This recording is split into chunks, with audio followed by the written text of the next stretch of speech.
The cover story of Palpatine when he rose to power as the Emperor was that the Jedi had attempted to usurp control of the office of the Supreme Chancellor and the Republic, and by proxy, destroy the entire Galactic Senate. While this had mostly been propaganda to get the people of the galaxy to turn on the Jedi, newly discovered evidence has revealed to us that there may have been some truth in Palpatine's claim. In fact, according to some lines in Revenge of the Sith, as well as an extended perspective in the novelization, the Jedi Council may have actually been plotting a conspiracy to take over the Senate. These are extremely bold claims, and not ones that we present lightly. However, we already know how far the Jedi of the Clone Wars had fallen, and how many moral compromises that they had been forced to make, which means that this plot may be the icing on the cake to the Jedi's corruption, and to prove once and for all that it may have been the best that they were destroyed. So come with us today as we decipher this classified holocron and talk about the Jedi's plan to overthrow the Chancellor prior to them knowing that he was Sidious. Before we get into it though, we need to make sure that we all have proper security clearance to view this top secret data. Be sure to smash that subscribe button and become an acolyte of our archives today so that you too may gain access to even the most secret of knowledge that we access every single day.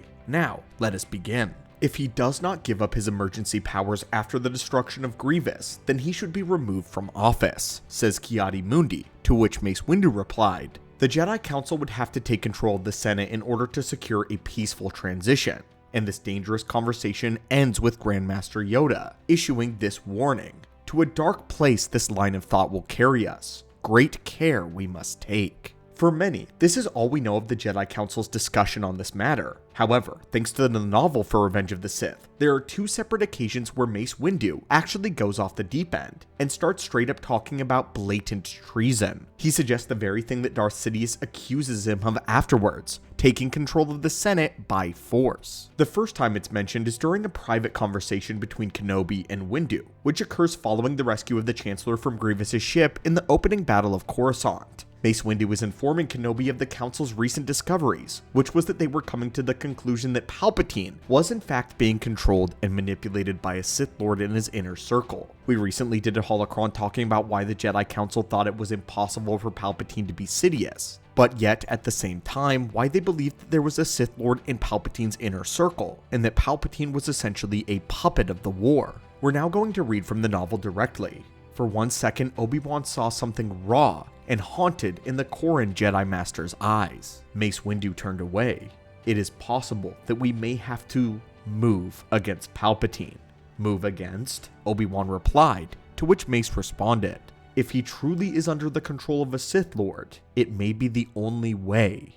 You haven't been there, Obi-Wan, Mace said bleakly, looking down at his hands. You've been off fighting the war in the Outer Rim. You don't know what it's been like dealing with all the petty squabbles and special interests and greedy, grasping fools in the Senate, and Palpatine's constant, cynical, ruthless maneuvering for power. He carves away chunks of our freedom and bandages wounds with tiny scraps of security. And for what? Look at this planet, Obi-Wan. We have given up so much freedom. How secure do we really look? This is a massively important point in the novel. Obi-Wan had not noted just how thick the darkness had grown on Coruscant, and that it was now causing dissension even among the Jedi High Council. Kenobi calms Mace Windu down for his tirade, and reminds him of who he truly is, that he is a Jedi, and that this was not a Jedi way of thinking. Mace Windu begrudgingly shelves the idea for the moment, but then the idea is revisited in a later chapter, another private meeting between Obi-Wan, Windu, and this time Grandmaster Yoda. They are all in a heated debate about what the next steps of the council are going to be in light of what has occurred. The problem that Yoda is presented with is why they couldn't do anything without proof. Moving against Palpatine without proof would be a death sentence, but Mace Windu has wanted to move forward anyway and find the proof later. Proof may be a luxury we cannot afford. A dangerous light entered Mace Windu's eyes. We must be ready to act. Palpatine must not be allowed to move against the Jedi. He cannot be allowed to prolong the war needlessly. Too many Jedi have died already. He is dismantling the Republic itself. Palpatine may be able to do what the Separatists cannot, bring down the Republic. If he tries, he must be removed from office. Removed, Obi-Wan said? You mean arrested. The argument then begins to heat up. as Mace Windu grows seriously intense, going into a speech about how the Republic is the only civilization that they have. And then he says this: "We must be prepared for radical action. It is our duty." Obi-Wan then protests him by saying this: "But you're talking about treason." This makes Mace Windu snap, as he lays it out entirely. "I am not afraid of words, Obi-Wan. If it's treason, then so be it. I would do this right now if I had the Council's support behind me. The real treason would be failure to act." Windu's willingness to end things quickly puts the entire Jedi Order at risk.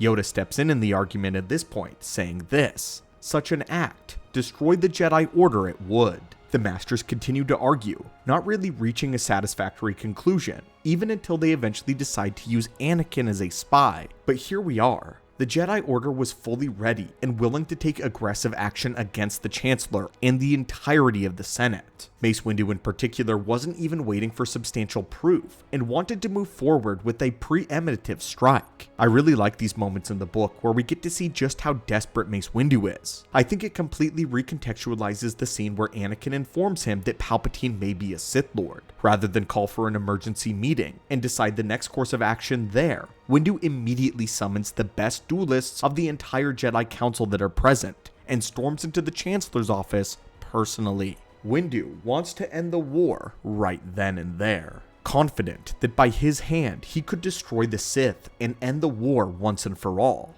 Originally, Mace Windu intended on arresting the Chancellor, but once the duel concluded, he realized just how much power Sidious actually had. Not in the Force per se, but how deeply he went into the reach of the government and the Republic that they had all worked towards, and even the reach that he held with Anakin. This is when Windu realizes just how much they have lost, a realization that Yoda too will have. He has control of the Senate and the courts. He has control over Anakin. He is too dangerous to be left alive. This says a lot more about Windu than it does the rest of the Council. Mace Windu in this latter part of the war has grown truly desperate, seeing all of the Jedi fall to the dark side or be mowed down. This has truly changed him. It has been one of the most devastating wars the galaxy has seen, and now Windu holds the knowledge that a Sith Lord was in complete control over the Republic and had planned it all from the beginning. The Jedi Master simply could not bide his time. He had been seeing shatter points all over Palpatine for years. He knew there was a plan to destroy the Jedi, and he could see the dark side surrounded Palpatine. Every single one of his suspicions had been checked off, but it was worse than he feared. Palpatine wasn't controlled by a Dark Lord. He was a Sith Lord. A Sith Lord had held Anakin's ear. With all of this piled up into one man, we now understand why Mace Windu was so rash in his action, leaping to arrest the Chancellor, and even execute him with no trial. But this doesn't change the fact that Palpatine was right, and that the Jedi were going to move forward with taking control over the Senate, taking control over the government. Palpatine maybe even wouldn't have need to execute Order 66. The clones themselves would be highly conflicted about their Jedi generals and their new role in the Republic. Palpatine would have endless political ammunition, especially if they made sure to do what he did best, and he had to play the victim.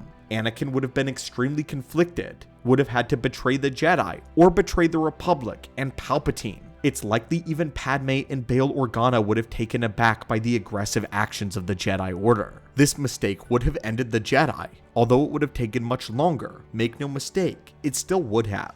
They would have lost their supporters, their friends. They would have become the dictators that Palpatine always claimed that they were capable of becoming. A literal civil war of the Republic would break out. Those that took the office of the Chancellor, and those that took the side of the Jedi High Council. The Clone Wars would pale in destruction from what this new war would bring, especially when Palpatine would give the order to destroy the High Council. Could this actually be even worse than what Yoda and Obi-Wan ended up suffering through in their exile? And what would a second Jedi Civil War look like? Anyway, friends, I just wanted to point out that Palpatine was technically right here. The Jedi had planned on taking over, and it was Mace Windu who plotted to overthrow the Senate and the office of the Chancellor. But now I would love to hear your thoughts about this. What are your thoughts on Mace Windu wanting to take over the Senate? And what do you think would have happened if he had arrested Palpatine successfully? As always, my friends, we hope to catch you in the next video in our archives, and may the Force be with you.